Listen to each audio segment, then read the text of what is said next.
Something's off. The shifting seems to be stalling out the acceleration. It has plenty of power when he reaches the rev limit. But every time he upshifts, he loses a lot of torque. This engine must be defective. It's a dud. There's no comparing it to my turbo. But why? This can't be its full potential.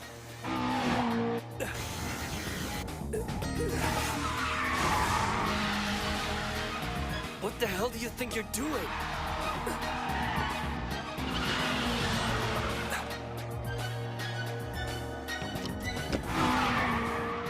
Again? Why?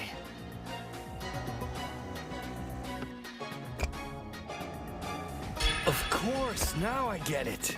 It's so simple.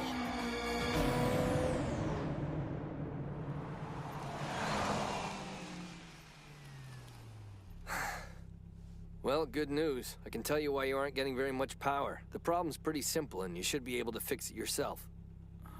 There, you see that? The issue is with your tachometer. Tachometer? It's no good, not for that engine. It doesn't go high enough. This is an engine that generates its most power at very high RPM, which is why they call it a high-rev engine. Professional naturally aspirated engines are all like this. That's why pros use them exclusively. You know how you're getting a surge of power right before you shift? You're not revving it high enough. That red line's a couple thousand revs short. I'm pretty sure you've only been pushing it to around 70% of its full capacity. If I had to guess what this engine's capable of, I'd say at least 10,000 RPMs easy, if not more than that. A tachometer that only reads up to 8,000 is crippling your car's ability, because you're not even coming close to the sweet spot.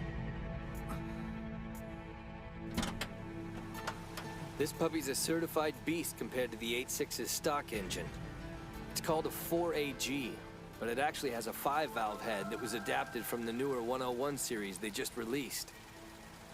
There's supposed to be a VVT device that switches the valve timing at both lower and higher RPMs.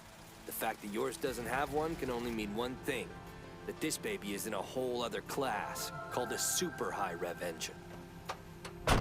While we were driving, I couldn't help but notice something else I thought was worth mentioning. The instrument panel you have is not only cheap, it's missing some important readouts you'll definitely need. At the very least, you'll want the water temp and oil pressure gauges. Whoever it was that did the installation on this engine has an impeccable knowledge of advanced auto mechanics. Both the tires and the brakes are perfectly balanced. Same goes for the body.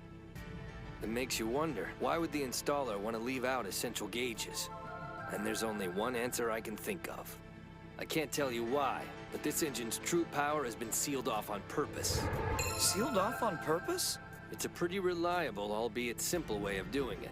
Without a proper tachometer, a good driver would never make the mistake of over-revving, which eliminates the possibility you'll burn it out by going past the red zone.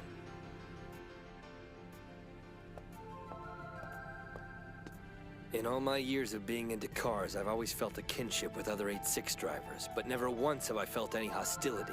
Well, I'm not sure I can say that anymore. All I can say is I really want to be the one to beat you.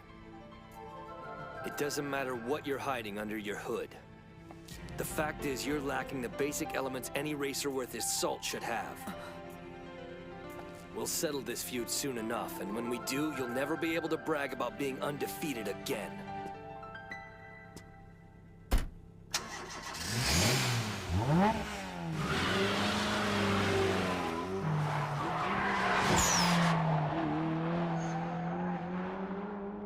The heck does that mean? Lacking the basic elements?